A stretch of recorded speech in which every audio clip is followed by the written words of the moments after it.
Assalamualaikum warahmatullahi wabarakatuh. Terima kasih teman-teman sudah klik video ini. Selamat datang di kursus farmasi.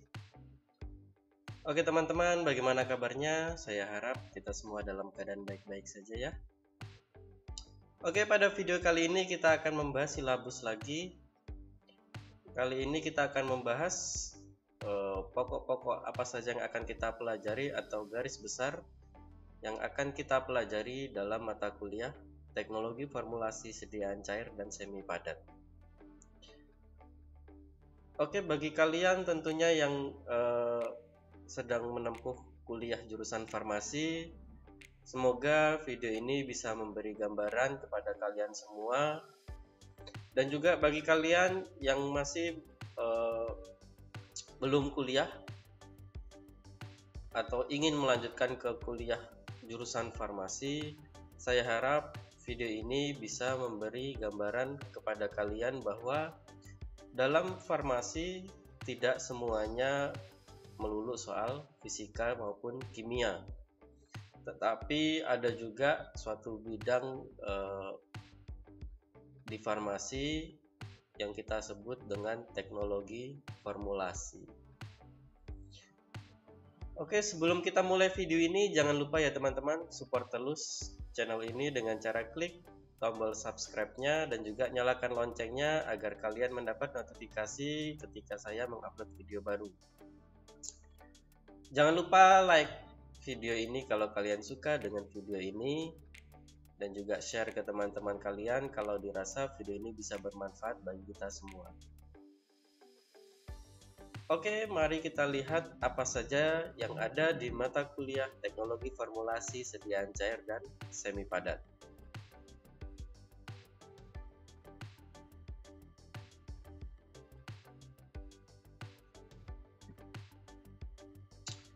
Oke, sebelum kita masuk ke deskripsi singkat mata kuliah, Teknologi Formulasi Sediaan Semi Cair dan juga Padat ini merupakan salah satu dari bidang farmasi dalam teknologi formulasi.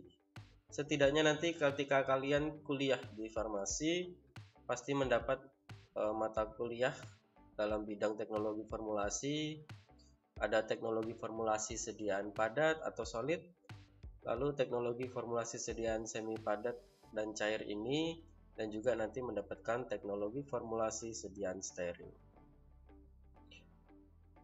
Oke, untuk deskripsi singkat mata kuliah ini membahas tentang formula, formulasi, metode, proses, peralatan dan pengemasan, dan juga kontrol kualitas sediaan non-solid yang terdiri dari atas sediaan liquid, contohnya nanti ada suspensi, emulsi, dan sirup, dan juga sediaan semi-solid, contohnya seperti pasta, gel, krim, dan suppositoria. Ya teman-teman, tentunya kalian sudah pernah melihat ataupun menggunakan obat-obat dalam bentuk sediaan seperti yang saya sebutkan tadi ya. Nah, kalian ingin tahu bagaimana nanti proses pembuatannya, lalu capaian pembelajaran apa yang ada di mata kuliah ini sehingga kita nanti bisa membuat suatu formula atau sediaan seperti yang saya sebutkan tadi.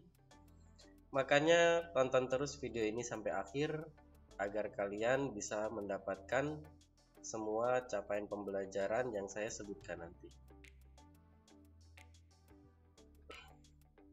Untuk capaian pembelajarannya, mahasiswa mampu menjelaskan teori formulasi dan kontrol kualitas sediaan non-solid yang terdiri dari atas sediaan liquid, suspensi, emulsi, dan sirup, dan sediaan semi-solid. Contohnya pasta, gel, krim, dan suppositoria tentunya dengan baik. Ya, kurang lebih materinya akan kalian pelajari di mata kuliah ini seperti ini ya. Oh ya, untuk mata kuliah teknologi formulasi biasanya kalian mulai dapatkan di semester 3, 4, 5, dan seterusnya ya. Untuk mata kuliah ini biasanya disajikan dalam 2 SKS dan juga biasanya ada 1 SKS untuk praktikumnya teman-teman. Yang pertama materinya yaitu formulasi sediatan larutan per oral dan kontrol kualitasnya dengan baik. Yang kedua ada formula sediaan suspensi dan kontrol kualitasnya juga dengan baik. Ya, kontrol kualitas dengan baiknya tidak usah disebutkan ya, karena sangat rawan untuk belibet ya. Yang ketiga ada formulasi sediaan emulsi. Yang keempat formulasi sediaan lotion dan pasta. Lalu yang kelima ada formulasi sediaan krim dan gel. Yang keenam ada formulasi sediaan suppositoria, dan yang ketujuh metode dan peralatan produksi untuk sediaan semi padat. Ya, dari materi yang saya sebutkan tadi kalian sudah mendapatkan gambaran ya. Kira-kira apa saja yang kita dapat dan kita pelajari nanti pada mata kuliah ini. Oke, kalau gitu kita langsung saja bahas satu persatu ya. Kira-kira materi pembelajarannya apa saja. Yang pertama, untuk formulasi sediaan larutan per oral dan kontrol kualitas dengan baik. Kemampuan akhir yang direncanakan pada sub pokok bahasan ini yaitu setelah mengikuti kuliah ini, mahasiswa mampu menjelaskan teori formulasi sediaan larutan per oral beserta kontrol kualitasnya ya. Untuk materi yang kita pelajari nanti ada definisi, macam, keuntungan dan kerugian sediaan larutan per oral, ada larutan, sirup, dan eliksir. Lalu dasar-dasar teori kelarutan dan jenis pelarut untuk sediaan larutan per oral, formulasi sediaan larutan per oral, lalu ada problem dalam pembuatan sediaan larutan per oral dan pengatasannya, dan yang terakhir ada kontrol kualitas dan stabilitas sediaan larutan per oral. Lalu pada sub pokok pembahasan yang kedua, formulasi sediaan suspensi. Kemampuan akhir yang direncanakan, mahasiswa mampu menjelaskan formulasi sediaan suspensi beserta kontrol kualitasnya dengan baik. Untuk materi yang kita pelajari nanti ada definisi, keuntungan dan kerugian sediaan suspensi. Lalu ada dasar-dasar teori suspensi dan menyangkut hukum Stokes di situ. Lalu ada sistem deflokulasi dan flokulasi. Lalu preformulasi dan formulasi sediaan suspensi. Peralatan untuk pembuatan suspensi, problem dalam pembuatan suspensi dan pengatasannya, serta kontrol kualitas dan stabilitas sediaan suspensi. Lalu pada sub pokok capaian pembelajaran ketiga, formulasi sediaan emulsi. Kemampuan akhir yang direncanakan yaitu mahasiswa mampu menjelaskan formulasi sediaan suspensi beserta kontrol kualitasnya dengan baik. Metode pembelajaran, materi pembelajarannya nanti ada definisi, keuntungan dan kerugian sediaan emulsi, teori pembentukan emulsi, peran surfaktan dalam pembentukan emulsi, lalu cara formulasi emulsi, faktor kritis dalam formulasi emulsi, peralatan untuk pembuatan emulsi, lalu ada problem dalam pembuatan emulsi serta pengatasannya, dan kontrol kualitas sediaan emulsi. Lalu yang selanjutnya ada formulasi sediaan lotion dan pasta. Kemampuan akhir yang direncanakan pada sub capaian pembelajaran ini yaitu mahasiswa mampu menjelaskan formulasi sediaan lotion dan pasta beserta kontrol kualitasnya dengan baik. Untuk materi yang kita pelajari ada definisi sediaan lotion dan pasta, lalu bahan-bahan penyusun basis lotion dan pasta, faktor kritis dalam formulasi lotion dan pasta, peralatan untuk pembuatan lotion dan pasta, penyebab inkompatibilitas dalam sediaan lotion dan pasta, dan juga kontrol kualitas sediaan lotion dan pasta. Lalu yang selanjutnya ada formulasi sediaan krim dan gel. Kemampuan akhir yang direncanakan, mahasiswa mampu menjelaskan formulasi sediaan krim dan gel beserta kontrol kualitasnya dengan baik. Untuk materi pembelajarannya, definisi sediaan krim dan gel, lalu ada bahan-bahan penyusun basis krim dan gel, faktor kritis dalam formulasi sediaan krim dan gel, lalu peralatan untuk pembuatan krim dan gel, penyebab inkompatibilitas dalam sediaan krim dan gel, dan juga beserta kontrol kualitas sediaan krim dan gel. Lalu yang selanjutnya ada formulasi sediaan suppositoria. Mahasiswa mampu menjelaskan formulasi sediaan suppositoria beserta kontrol kualitasnya dengan baik. Materi yang dipelajari, yang pertama ada definisi, keuntungan dan kerugian sediaan suppositoria. Lalu selanjutnya ada faktor-faktor yang mempengaruhi absorpsi obat dan suprarektal. Lalu selanjutnya ada kelarutan obat dalam air lipid, formula dan pemilihan basis suppo, cara penggunaan suppo, metode pembuatan sediaan suppo, faktor kritis dalam formulasi suppo, dan juga kontrol kualitas dalam sediaan suppositoria. Lalu yang terakhir yaitu metode dan peralatan produksi sediaan semi padat. Kemampuan akhir yang direncanakan setelah mengikuti kuliah ini, mahasiswa mampu menjelaskan metode dan peralatan produksi sediaan semi padat. Untuk materi yang kita pelajari pada sub pokok pembahasan ini yaitu yang pertama ada pertimbangan dalam formulasi sediaan semi padat, lalu ada metode pembuatan semi padat, lalu ada preparasi basis, selanjutnya ada penambahan obat ke dalam basis, dan yang terakhir faktor yang harus diperhatikan dalam produksi sediaan semi padat. Ya, itu tadi adalah materi-materi yang akan kita pelajari ya dalam satu mata kuliah ini yang ditempuh biasanya 2 SKS dalam satu semester ya teman-teman.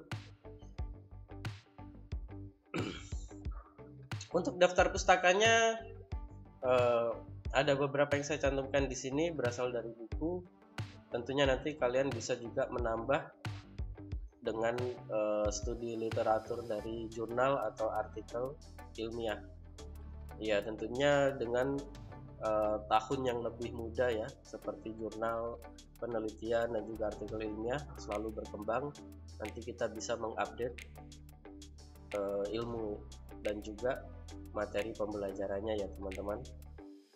Di antaranya yang saya gunakan dalam daftar pustaka yaitu ada bukunya dari Pak Tengku Nanda Sulaiman, Saifullah Sulaiman. Sadot kepada beliau ya. Beliau merupakan pembimbing tesis saya dulu. Dan Kuswahyuningsih Rina tahun 2008, judulnya Teknologi dan Formulasi Sediaan Semi Padat, UGM Yogyakarta. Lalu punyanya Adamson tahun 1990 ada Physical Chemistry of Surface. Lalu ada Ansel tahun 93 Pharmacy Dosage Form and Drug Delivery System edisi ke-6 ya.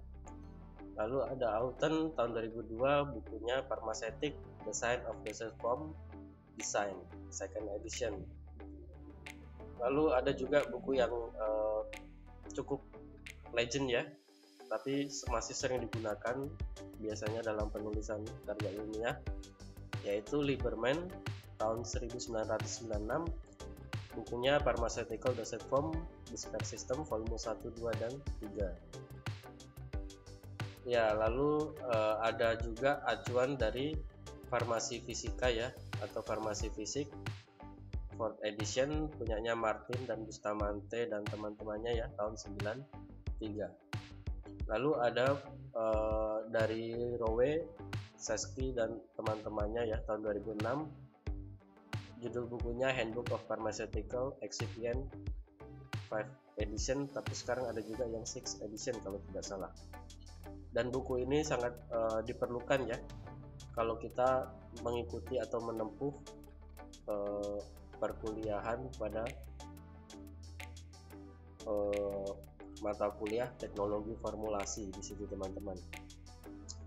Ya, di situ cukup lengkap. Kalian nanti bisa lihat berbagai macam spesifikasi dan penggunaan dari excipient atau bahan tambahan. Ya, lalu ada punyanya Swarbridge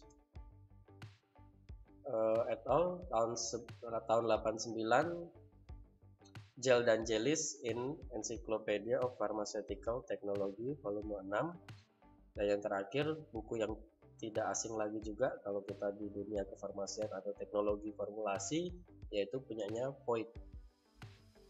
yaitu buku pelajaran teknologi farmasi yang sudah diterjemahkan oleh Suwandi tahun 84. Ya, itu merupakan silabus atau gambaran umum atau pokok-pokok yang akan kita dapat atau kita pelajari pada mata kuliah teknologi formulasi, sediaan semi padat dan juga cair.